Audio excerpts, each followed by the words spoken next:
بسم اللہ وصلاۃ والسلام علی رسول اللہ۔ کسی شخص کو ابو جہل کہنا یا ابو جہل کی اولاد کہنا، اس کا شرعی حکم کیا ہے؟ سب سے پہلے بنیادی بات یہ یاد رکھیں کہ ابو جہل کا مطلب کیا ہے، مفہوم کیا ہے۔ ابو اس کا معنی باپ ہوتا ہے، لیکن جب یہ غیر ذی روح غیر ذی عقل چیزوں سے لگے تو اس کا معنی والا ہوتا ہے، جیسے ابو لہب شعلے والا۔ اسی طرح جو ہے یہاں پر بھی معنی اس کا والا ہے، ابو جہل جہالت والا۔ جہل یہ جو لفظ ہے یہ علم کی ضد ہے، علم کے مقابلے میں ہے۔ اور یہ کون تھا؟ مکہ کا ایک بے حد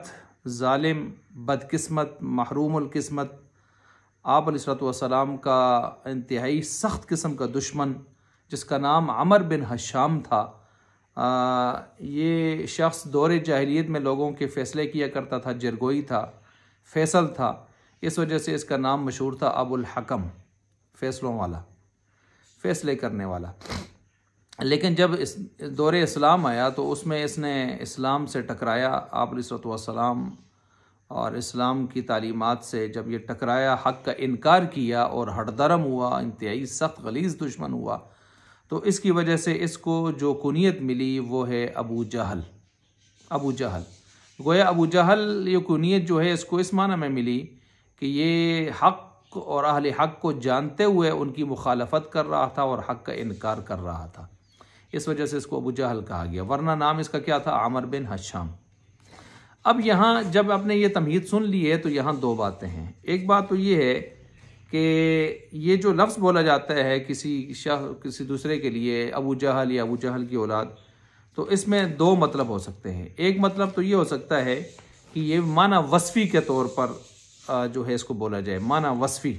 محض معنی وصفی۔ معنی وصفی کیا ہے؟ ابھی جو میں نے بیان کیا کہ ایک شخص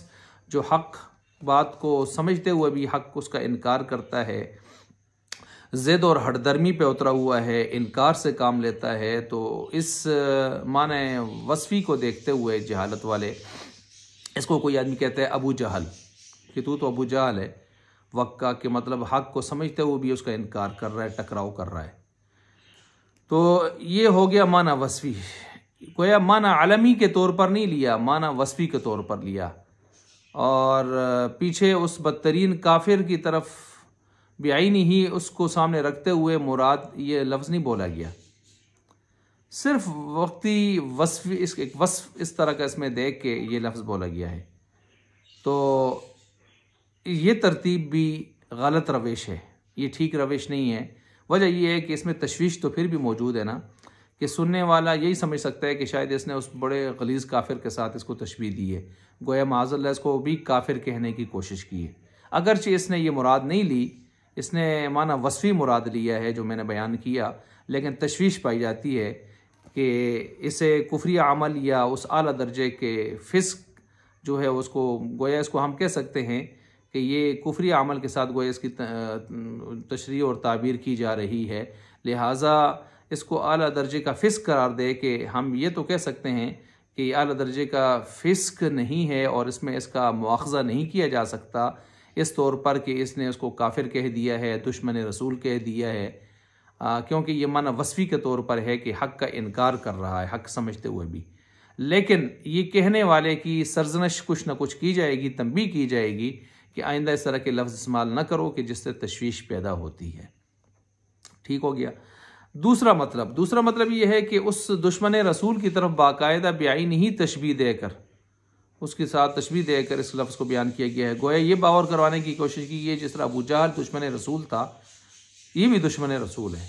وہ غلیظ کافر تھا، معاذ اللہ یہ بھی اسی طرح کا غلیظ کافر ہے۔ تو اگر اس طرح کا لفظ بولا گیا ہے اور یہ لفظ بطور، پھر اس میں آگے دو تشریحیں ہیں، آیا یہ محض اس کو بطور گالی کے، اپنے غصے کے اظہار کے لیے، ذاتی نفرت کا اظہار کرتے ہوئے اس نے یہ لفظ بولا ہے اور اس کے ساتھ تشبیہ دی ہے، تو یہ شخص بولنے والا قائل جو ہے گناہ گار بھی ہے، قابل تعزیر بھی ہے، سزا اس کو ملنی چاہیے کچھ نہ کچھ قاضی کی صوابدید پر، اور جرم کی نوعیت اور مجرم کی کیفیت کو دیکھتے ہوئے استغفار بھی لازم ہے اس کو، اور آئندہ اجتناب بھی لازم ہے۔ لیکن اگر اس نے واقعتاً اس کو کافر ہی سمجھا معاذ اللہ ایک مسلمان کو اور اس کے ساتھ تشبیہ دی ہے اعتقاد اور عقیدہ رکھتے ہوئے، گویا اس نے اس کو یہ کافر سمجھتے ہوئے یہ جملہ بولا ہے، تو ظاہر بات ہے یہ تو سیدھا سیدھا کفر کا فتویٰ ہے پھر، تو یہ پھر کفر کا فتویٰ اس طرف جائے گا۔ اگر وہ آدمی اس کا حل نہیں ہے، وہ مسلمان ہے، تو یہ کفر کا فتویٰ حدیث کی روح سے پھر اسی کی طرف لوٹے گا، تو اس کو اپنے ایمان کی خیر منانی چاہیے پھر قائل کو، کہنے والے کو۔ تو پھر ایسی صورت میں علماء نے لکھا ہے کہ اس شخص کو پھر چاہیے کہ اپنا ایمان بھی، اس کی بھی تجدید کرے، نکاح اگر کیا ہوا تھا اس کی بھی تجدید کرے، ساتھ استغفار بھی کرے اور آئندہ احتیاط بھی رکھے اس حوالے سے۔ تو بہرحال کسی کو ابو جہل یا ابو جہل کی اولاد کہا تو میں نے اس کے 3 جدا جدا مطلب آپ کے سامنے بیان کر دیے ہیں، ان کو سامنے رکھ کر ہی اس چیز کا حکم لگایا جا سکتا ہے، کیونکہ عام طور پر ایسے لفظ کا حکم لگانے میں کچھ لوگ تشریح کو یا اس کی تفصیل کو قطع نظر، صرف نظر کرتے ہوئے، بالۂ طاق رکھتے ہوئے وہ ایک طرف چل پڑتے ہیں، جس سے معاشرے میں نقصان ہوتا ہے۔